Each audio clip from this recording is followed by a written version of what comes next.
the classroom all that much, which I appreciate.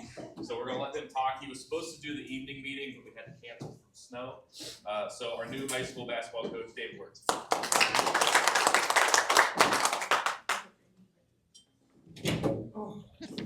All righty. Thank you guys for allowing me to come and talk today. I greatly appreciate that. Once again, 28th was a little bit easier with the schedule. Obviously, all the snow, all the cold, that gets canceled. Understand that. So I'm glad that I was able to make it here today. First off, I appreciate the Rotary Club for allowing me to speak.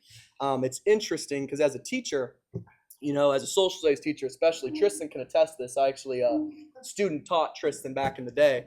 But you know, when I'm talking to my 8th grade classroom, usually their response is, Mr. Wirtz, you're talking too much. So I came in, I told my kids today, I said, can you believe that people actually want to hear me talk for 10 to 20 minutes? I said, that's enjoyable. So I appreciate you guys allowing that. But once again, it's nice to actually have people who are interested in the words that are coming out. So I'll go ahead and start off a little bit about myself. I grew up in Massillon, Perry, graduated from Perry High School in 2018. When I graduated, I knew I wanted to teach and coach. I had done the teacher academy at Perry my junior and senior year, kind of got some internships, some interactions. I loved it. My dad grew up as a teacher, as I grew up, my dad was a teacher at Jackson. He had coached as well, so it was something that for a family and all that stuff in the future, I really enjoyed it. So I knew that was something that I wanted to do. So once I graduated high school, I had attended Stark State, Kent Stark, for as long as I could. Try to save some money. It was the cheap route, especially as a teacher. We all know we don't get paid a ton. But I tried to get out of college with without as much debt as some of my other friends. So during that time, I had coached at Jackson Middle School with my dad, 7th grade basketball. And then my senior year, I had been lucky enough to get a student teaching job at Louisville High School. Once again, I taught Tristan. It's great to see you again, bud. We had some good times. So I did my student teaching at the high school with the sophomores under Mr. Hunt. And then once I had graduated, I was kind of looking for a social studies position, a little bit more difficult than some of the other subject areas. I was lucky enough when I'm looking around at Louisville and kind of some other areas. First off, I fell in love with the district and the community. Absolutely. The students, the high school, all of it was fantastic. So I knew I wanted to be a part of that if I could. There was a permanent sub job that was open up at the middle school. It wasn't the ideal situation for me, but it started off with the first year teacher salary. I figured, hey, let's get the retirement going. So let's do it. So I had done the permanent sub at the middle school, and then lucky enough for me, it worked out that the next year after that, one of the 8th grade social studies teachers retired in terms of Brad Peary. So I was able to take his position, or at least get the job for that. And then the last 3 years, I've been teaching 8th grade social studies.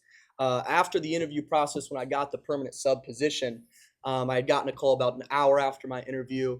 Mr. Orrin and Mr. Adkins had offered the job to me, so I gladly accepted. Then within the next about 3 minutes, I texted Coach Siegfried, who was right next to Mr. Hunt's class when I was student teaching, and I had asked him, hey, you got any coaching jobs open? Because I just got a job at Louisville. I want to coach for the district that I teach in. And he said, we do. And there was a freshman opening in terms of basketball. So my first year, I had coached freshmen. The next year after that, I had coached JV again.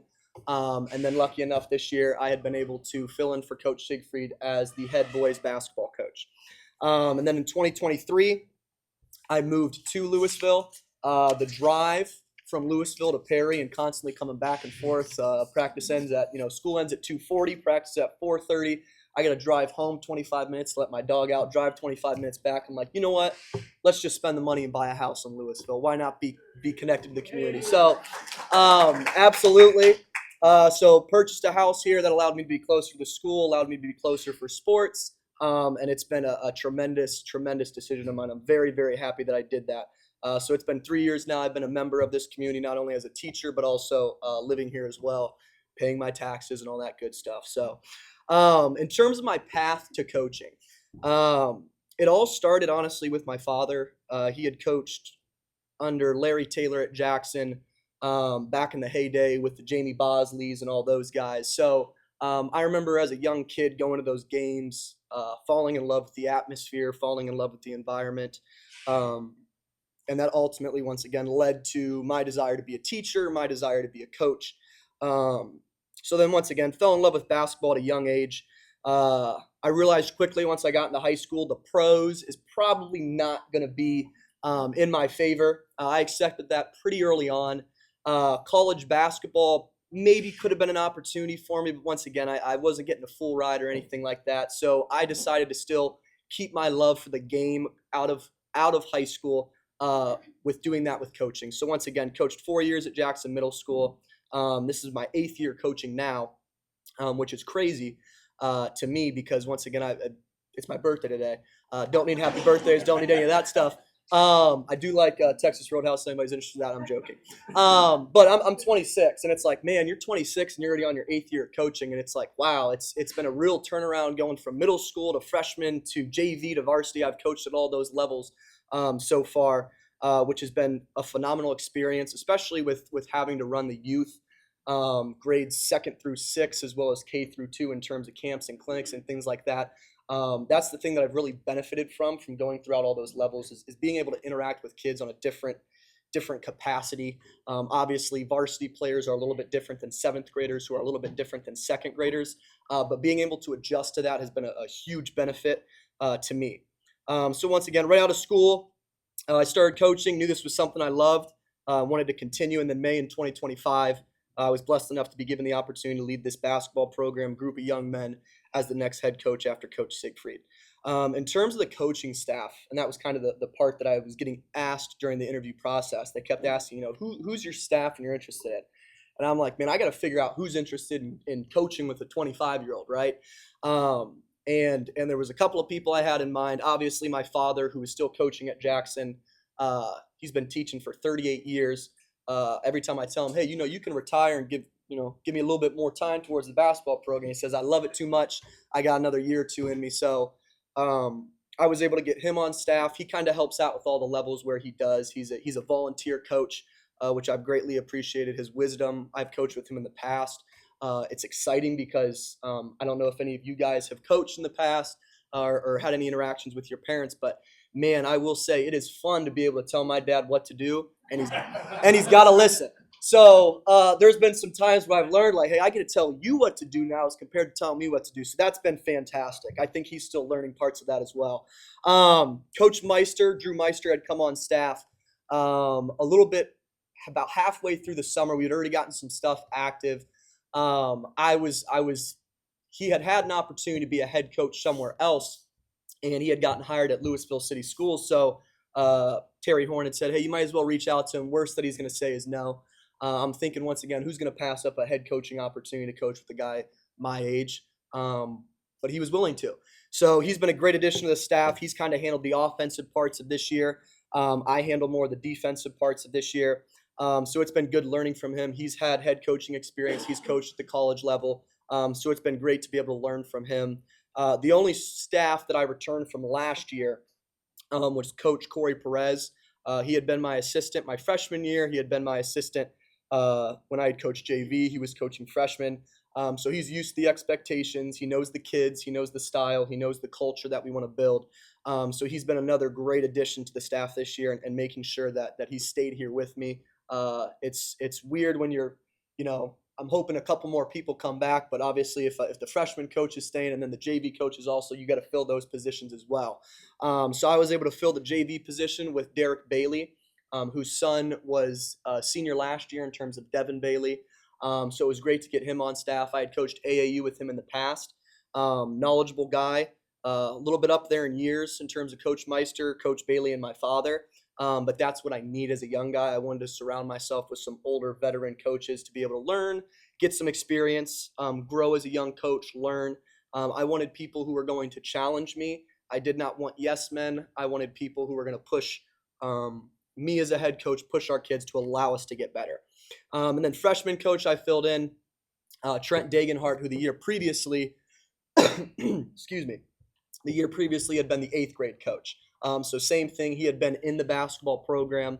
We were able to move him up as well. In terms of middle school was about as perfect as it could have been for me in terms of the hiring process. Mac Aljanzik, who had been coaching for 30 plus years at the middle school level. He was my 8th grade coach this year, which was a huge benefit. Not sure if he's going to be back next year because he's reaching those end of those days in terms of retirement. But he has been a huge addition to Louisville basketball for decades. I mean, he's coached the Will Aljanzics, the Drew Nobles, the Chris Libators. He's coached the Hayden Nigros, obviously those seniors last year, and then everybody in between. Some of you guys in here might have been coached by Coach Aljanzic for all I know. So he's been a huge help. And then the 7th grade, I was able to get Matt Miglich, who had been the head coach before Coach Siegfried.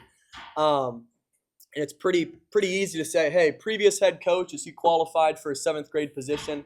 I would say so. And they've actually went undefeated this year. They're still in the tournament. They play tonight against CVCA, I believe. But they've got a really good group of young kids, middle school. Very excited for those kids moving up. And once again, I know that I have 2 great coaches at that level who are teaching those kids the fundamentals of basketball. And that's the big thing that we want by the time they get up to the high school level. In terms of how the team is doing this year, team is currently 8-10 with some losses to St. Ed, St. Ignatius, Archbishop Hoban, Canfield, Northwest, Alliance, Hoover, Guyana, Lincoln, Akron, Garfield, Lutheran West. So these are some really solid teams. There was no secret. There was no surprise. The schedule that I inherited this year was very difficult, which I knew going in, and we wanted to have because as we've learned in the past, at the end of the day, especially being an independent, next year that's going to change. We're in a league. But being an independent school, at the end of the day, the record during the season does not really do anything for you come tournament time, other than the placing and whatnot. So I kind of learned that over the previous years. Once again, tough schedule. I could have came in. I could have changed a bunch of contracts that we had in place. I wanted to honor those for those teams who came last year to our place, make sure we're going there. Now, we have like 15 away games this year, which, trust me, not ideal by any means. But we're definitely going to change that around next year, hopefully having 11, 12, 13 home games. And that'll probably play in our favor next year as well. So can't necessarily say that the season has went perfect in terms of planning, but we've learned a lot. And once again, we faced some really good competition. And a lot of those games, most of those games, I'm missing, 1 or 2 starters because of sickness, ineligibility, injuries, and those types of things. So we'll get into that a little bit later. But this year's team is young. We returned no varsity players in terms of lettermen. All of those guys graduated last year with 8 seniors. But we have a lot of guys gaining experience who will be returning next year as seniors and juniors who will have a ton of experience on the varsity floor, which will be a huge help. This year, going in, we knew there'd be a lot of learning curves with a young group with no varsity experience, but we did not anticipate as much as we've had. Junior Caden Balcom became ineligible and could not play the second half of the year. He transferred in from Glen Oak. He did not live in Louisville, and due to the OHSAA rules, he was only able to play half the season, so we did not get him after the Hoover game. We've missed his 6'4" presence, and then we won't have him for the tournament time either. The good news is we have him next year. Brandon Sanders, sophomores, Brandon Sanders and Cody Zaylor each missed a week mid-season with the flu. We missed Brandon 2 games, one against Hoban, we had him against Hoban, but he had missed 6 days prior of practice. And then Cody Zaylor was sick against teams like Barberton, teams like Hoover. So that's been tough, kind of getting that flu. 2 of our last 3 games have been played without our starting point guard and sophomore Drake Wilson because he had also gotten over some sickness. Senior Luke Bolden was out 3 games with a concussion. Senior Zach Bolden, so those guys are twins, played the first 5 games and then was unable to continue the season due to a foot injury. So we've switched up some starting rotations many times this season with taking all of these things into consideration. Feels like, you're hoping you got 10 consistent guys throughout the year and then guys are dropping like flies. So you kind of have to adjust to that. But I do believe come tournament time, come next season, it'll be a huge benefit for all the adversity that we faced because it's given guys great opportunities to kind of step up and fill some roles that we've needed. I can't say this year has been ideal in regards to winning. 8-10 isn't perfection by any means, but I also knew with the schedule that was inherited, this season was not going to be defined by wins and losses. It was going to be defined by how we compete and how these young guys have grown.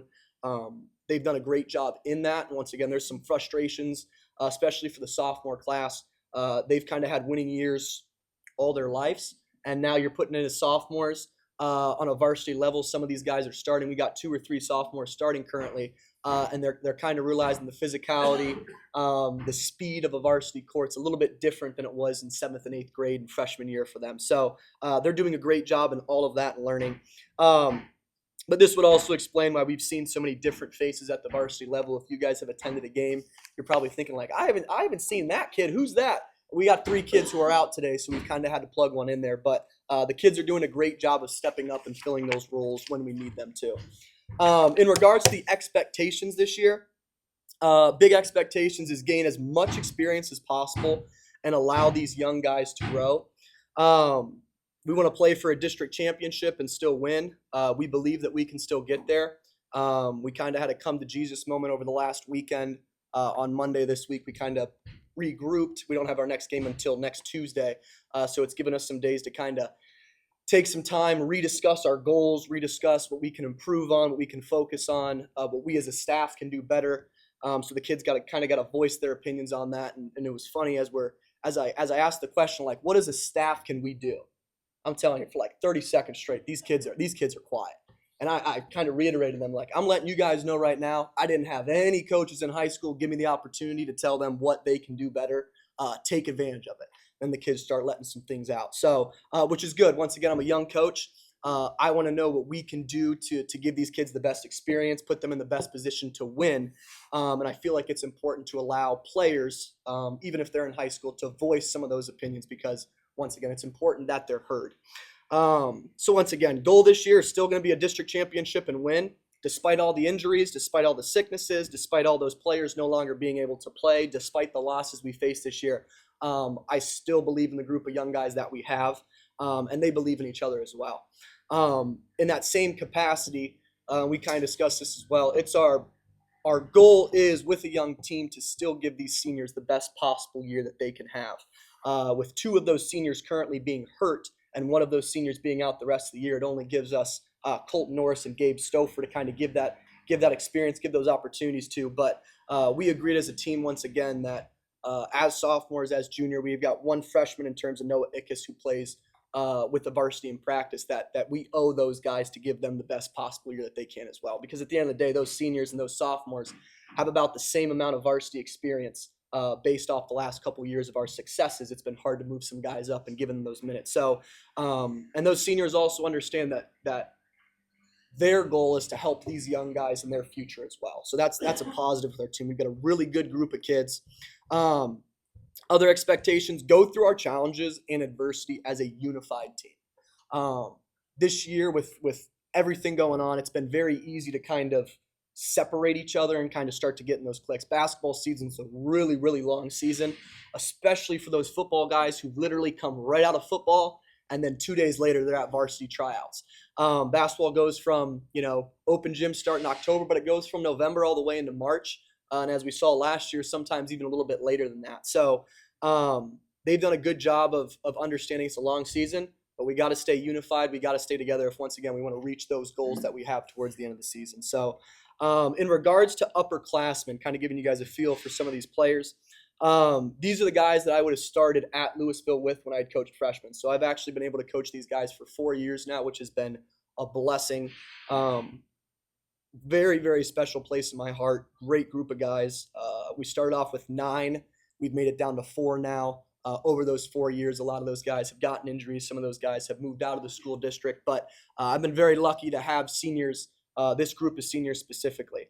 Gabe Stouffer being one of them. He's a team captain, extremely, extremely vocal leader. A lot of you guys would have saw him on the football field this past season, number 5, the quarterback.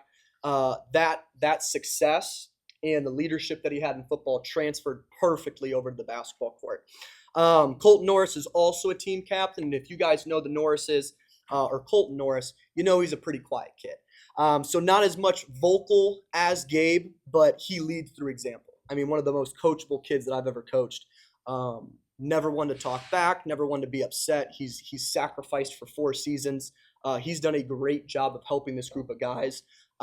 He's not necessarily one who has started over the last 3 years, but there's been about 2 or 3 games this year when Brandon Sanders was out where he had to fill in, and he did a fantastic job in that. Zach Bolden, he did not play last season.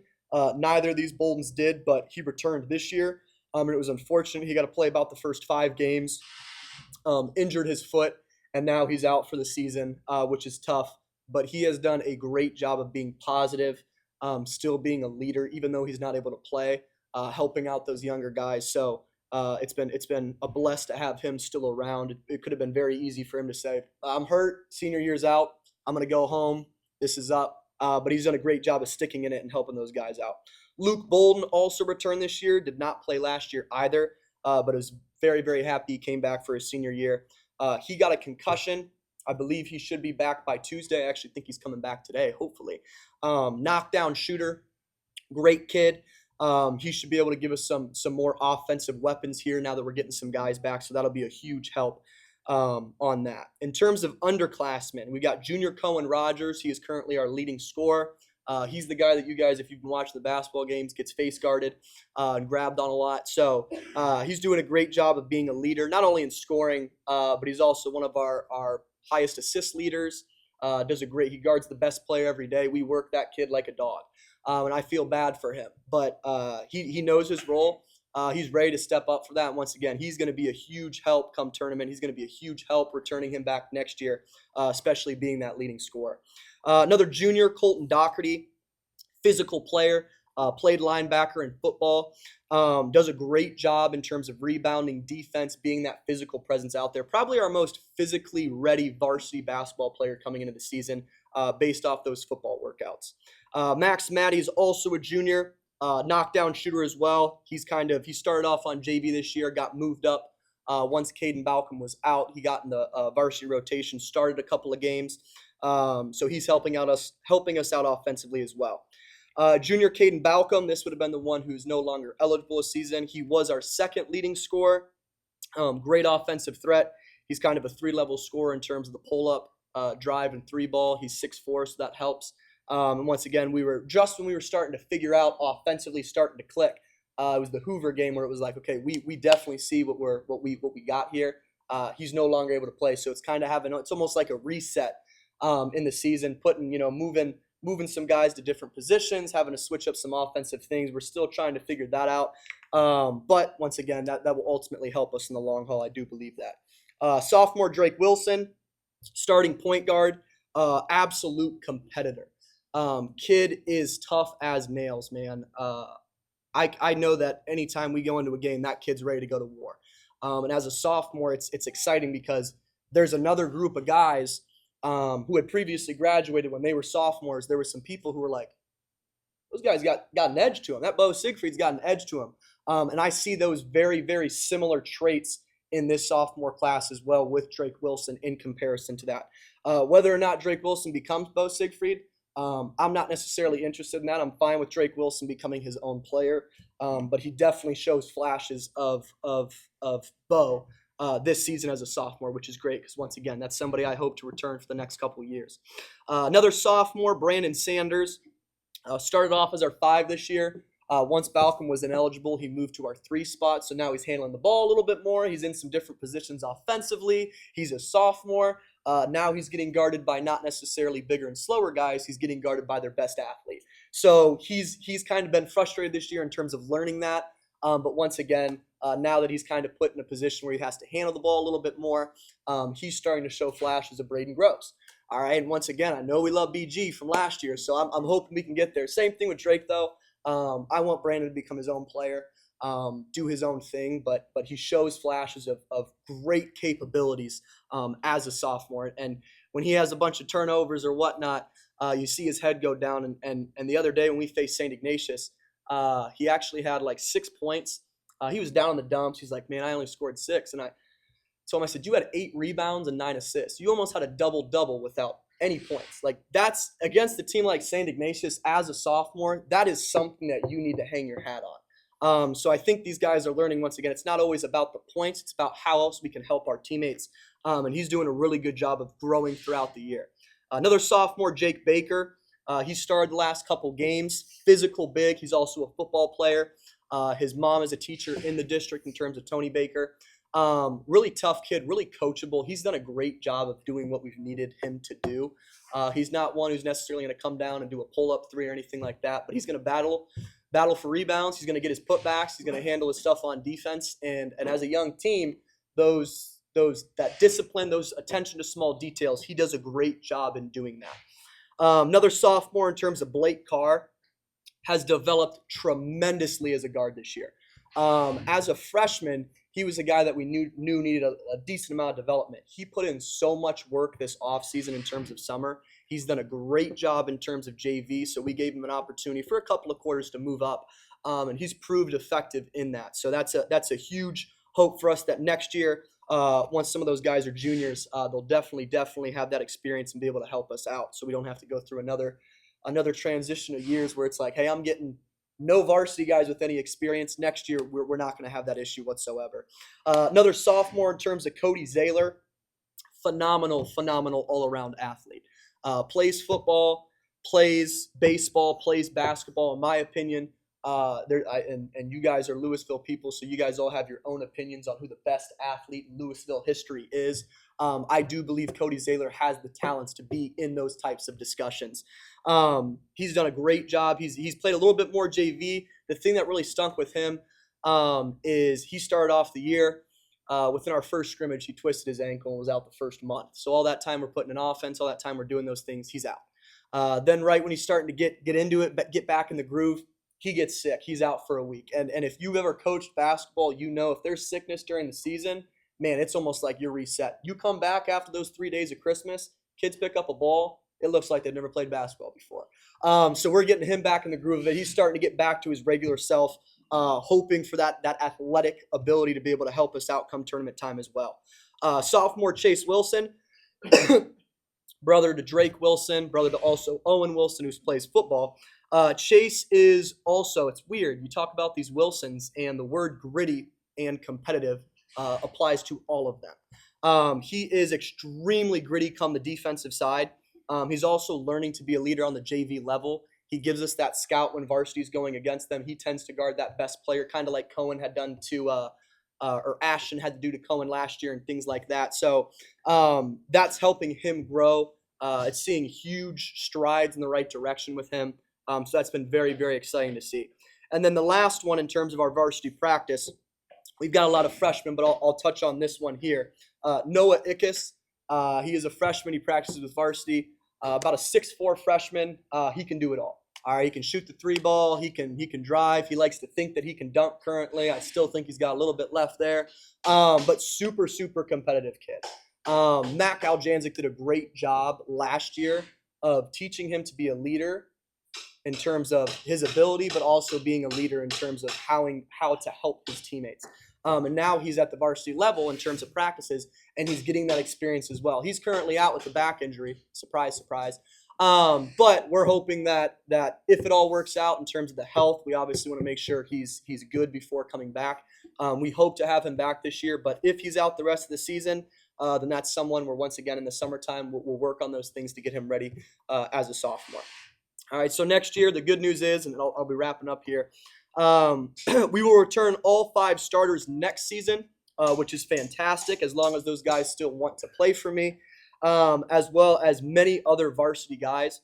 We do lose 4 seniors, but in comparison to last year's 8 seniors, that's not as drastic. Once again, these seniors have done a great job in terms of leading these young guys, kind of giving them some tips and tricks, especially on that leadership level. I do want to say I'm extremely proud of these guys and excited to see what we can accomplish come tournament time. But I've gotten the chance to learn a ton, not only as a coach, but a leader of young men. Having to handle the youth and having to handle the varsity level and the JV and the freshmen and having to help out with the middle school and all that stuff. It's been a lot. I will say. I think I underestimated what Coach Siegfried had done.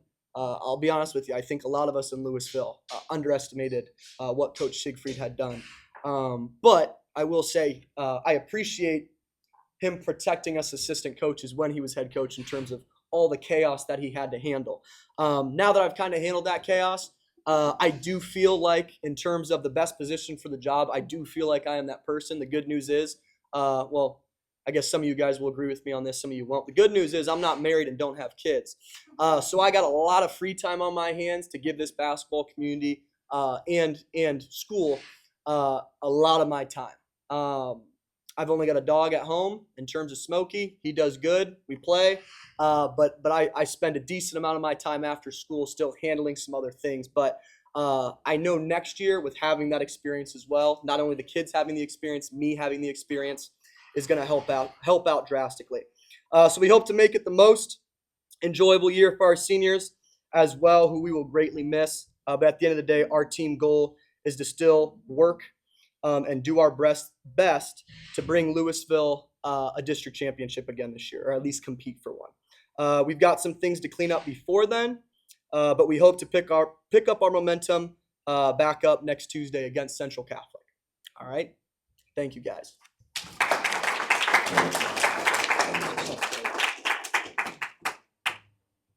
Thank you so much for coming today. You're a little token of our appreciation. I appreciate it. Thank And have a good day. He's got to get back to his classroom. I just wanted to put something out there for you guys for the information for the group. They just came out with the AP top 10 for the state of Ohio.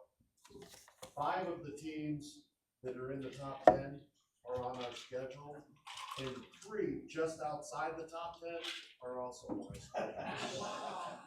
So, and that's of all divisions. We're good.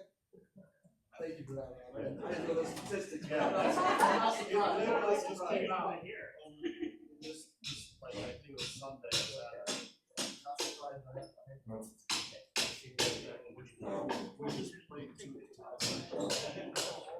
Yeah, quick.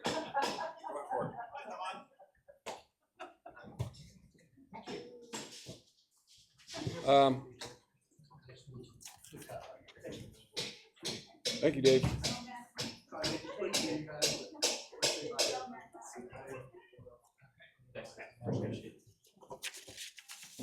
All right, let's as we get started here.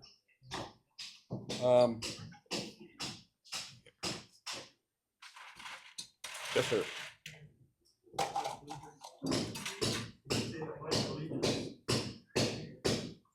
After the prayer.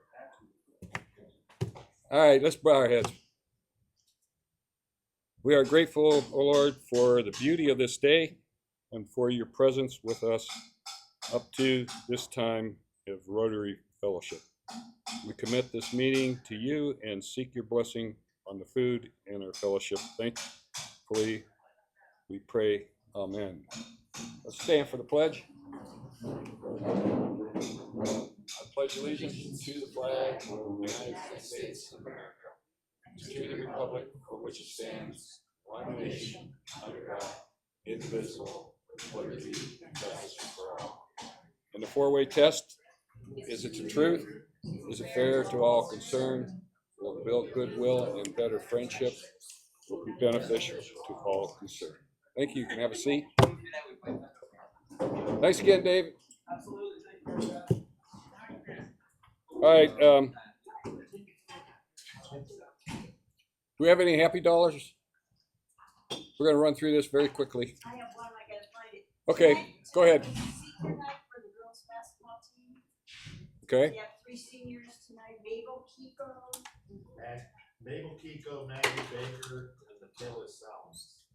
Okay. We've had a good season. So. Yeah, I think the whole team has. Yeah. The girls have done very well this year.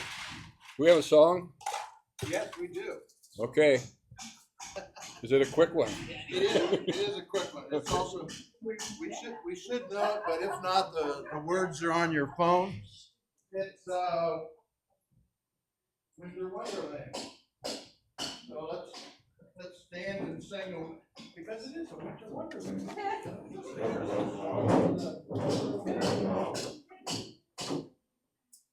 All right, on 4, 2, 3, 4. Sleigh bells ring, are you listening? In the lane, snow is whistling. A beautiful sight, we're happy tonight, walking in a winter wonderland. All the way, it's the bluebird, here to stay. It's the new bird, he sings a love song as we go along, walking in a winter wonderland. In the meadow we could build a snowman and pretend that he's Parson Brown. He'll say, "Are you married?" We'll say, "No, man, but you can do the job when you're in town." Later on, we'll inspire as we dream of the fire. To dream of the plans that we made, walking in a winter wonderland. Thank you, Mark. All right, so thanks for being adapted. Yes. I wanted to, Sally from the pantry sent us a thank you card. It was in my hands when I left the library. I just noticed that it's no longer in my hands. So that is my fault, but she says thank you. Thank you. Okay, today's the meeting got, and I appreciate your adaptiveness to handling the business meeting change that we had. We are still going to go over the financials here quickly. I wanted to give you just a couple of updates. We have, the district has submitted a challenge for 8 new members in 8 weeks for $1,000. And if you get 8 new members, and we already have 1, 2, that's in the bank, right? So now we only need 6. We get put in a hat for a drawing for $1,000, and that would look nice in our bank account. Also, the club is going to decided to match member donations up to $500 to the Dolly Parton Imagination Library. So anybody that puts like 20 bucks, if each one of us gave 20 bucks, that'd be more than we could afford, but because we're only going to put 500, and that's what the board approved. Yes. When I wrote a check, I was mailing to the Green Columbus. Yeah. What we do. Either way is fine, Jim. Yep. Thank you. But maybe let Jim know the amount so we Yeah. know the amount. Yeah. Let us know so we can keep record. Okay. With that, we're going to move to the financial reports. Shandor. All right, real quick. On our day-to-day checking account, we have $12,130.21. We have a district grant account where we're holding $250. We'll use it for the amphitheater project later. And then our savings account currently is at $23,362.55. That is total $35,742.76, which is almost $10,000 more than what we had last year. So we're doing okay.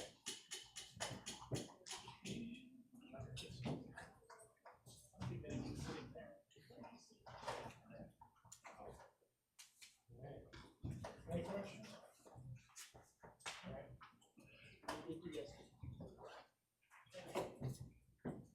Oh, you done? I'm done. Okay. Sorry, I didn't think it was going to be that quick. Any questions on the financials? I know it's hard because you're eating, but it's all good. All right. Well, we're just going. We'll go ahead and eat dinner or lunch, and then we'll do our rotor ball. We'll call it a day. How do we think? All right.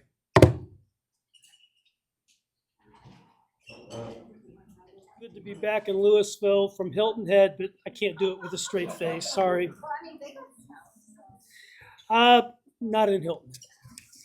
At any rate, we've had some good things with the amphitheater happening.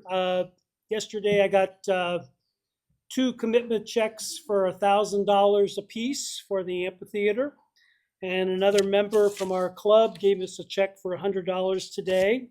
So that's a good thing. Also, the Eagles provided the Rotary a check for $7,500. So that's a good thing. So if we add those 4 together, that's about $9,600, which is that's a good week. And it's only Wednesday. Also, I wanted to say that I got a call Saturday afternoon from somebody who saw the Neighbors Magazine article about the amphitheater, and she wanted to know where to send a check donation for the amphitheater as well. So, Cindy, thank you again.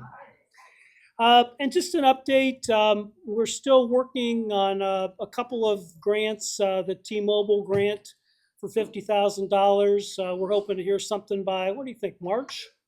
Should be fine. Yeah, it should be this month. Yeah, sometime February, early March. And we're working to get some additional funds from the state water grant program. That could be pretty exciting. We'll see where that ends up landing. But in order to be eligible for the grant, particularly the state water, we can't really put the bid out until we know about that.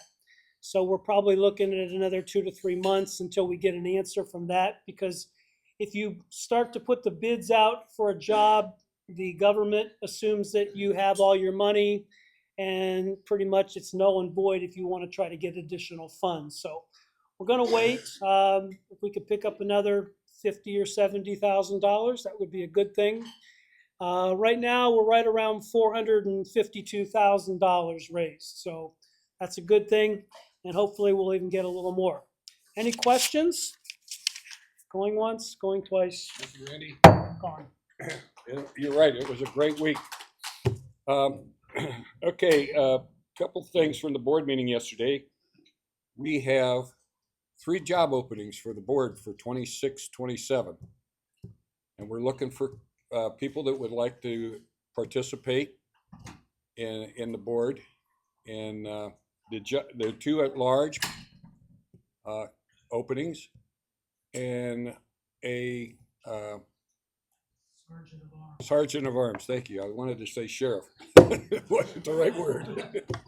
Sergeant of Arms. Glenn has chosen to step back a little bit and not be so busy. And so that job's available. And while we're at it, so if you're interested, let one of the board members know. It's an important position to be in to help make decisions for the club. Some of the decisions. So keep that in mind. In that, I'm going to let the cat out of the bag because the cat's already out of the bag. But I'm looking to see about moving upstairs from here for the purpose of ADA compliance. This is a beautiful room. It's very private, but you know, we've got Cynthia just had her knee replaced. Kathy Ranieri can't come yet because she had her knee replaced, and she probably could if it was upstairs.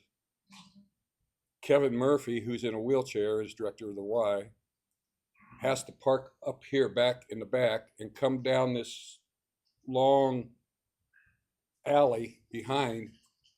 It's pretty good slope, and I don't want anything to happen to him. Taking that wheelchair down. Yes? So would they suspend public lunch hour? No. So how's that gonna work? How's what gonna work? Us being in that main room with other people? Oh, no, they're not gonna suspend. I was up there. There's hardly anybody there. The kitchen closes at 1 o'clock. So usually it phases completely out. There was 3 people there. When I got here, we went up to look at, it was about 11:30. There was only 3 people there, or 11:45. That's it. The weather too, we're not too many people are venturing, but I'm saying. Well, we're gonna try, I think, They fix those black mold tiles up there. yeah. I know I said something to somebody, I said, that's not only ugly, but dangerous, and they're gone. Well, I would like my mom to be able to come and speak because she had polio, but she can't come and speak until we have a place that she can Yeah. easily get to. Oh, So, well then, okay. Our goal is to move up there and see how it goes. If it doesn't work out, maybe we can adapt some way with some portable walls or something, you know, those office screens that they make. Maybe we'll get some new members out. Yeah, that's what I'm Yeah, thinking too. exactly. So my biggest concern is and you should know this being an attorney, ADA compliance is not something you want to on your plate. Okay. We'll carry, Ron and I will carry No, someone down no, the steps. not involved in this. One visit. Not involved, not involved in this. Okay, so we're looking at options, and upstairs is one of them. We're going to try it. I'll let you know if we can get it done next week. We'll see. I even talked about going around where the stage is. It's kind of around the corner from everything. Maybe setting up tables there, so it'll be a little bit more private. The only challenge right now that I see would be the dinner ones, when we do the 4 o'clock or the 5:30 to 6:30 in the evening meeting. Their line dancing thing starts at, I forget, 8 o'clock. And so the people get in there about 6:30, which is, we're done at 6:30 and start setting up for that. So anyway, we'll see how it works out. But my biggest concern is I don't want us to be liable for an accident because we're not compliant for ADA and somebody's trying to get here for a meeting. Jim, you have $1 in your hand. I take that you want to say something. I was in there serving up lunches for you, all right? And I missed the dollars. I would like to say, everybody take a little time on the way home today. Look at the color of the snow. It is just as white as it was 12 days ago when it snowed. Because the temperature has been so low that the dirt can't come off the streets. So it's beautiful out there. Take time to look at it. That was worth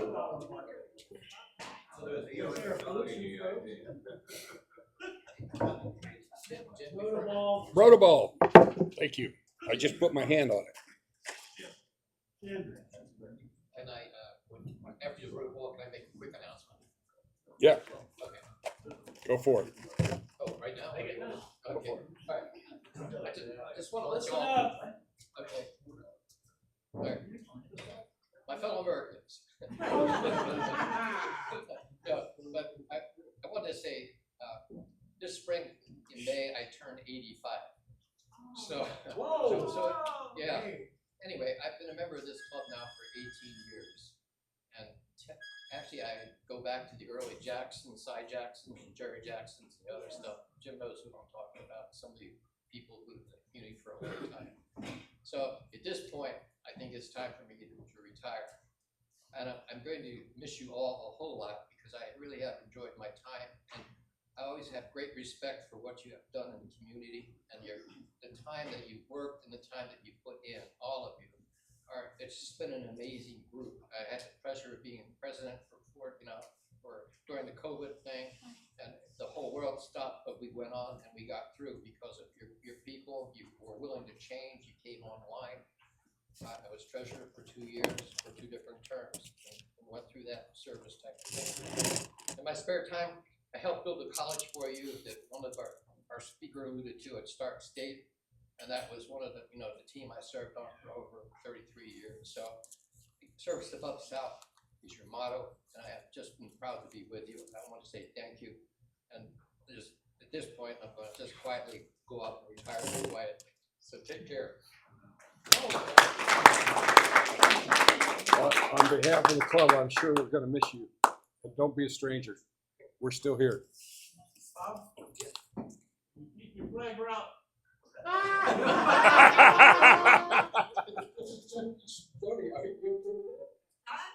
You're what guides me. Okay, we'll do it.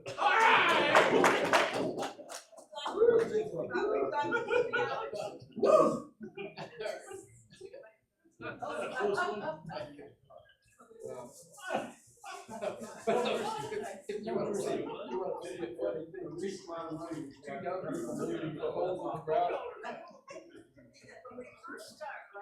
Oh, yeah.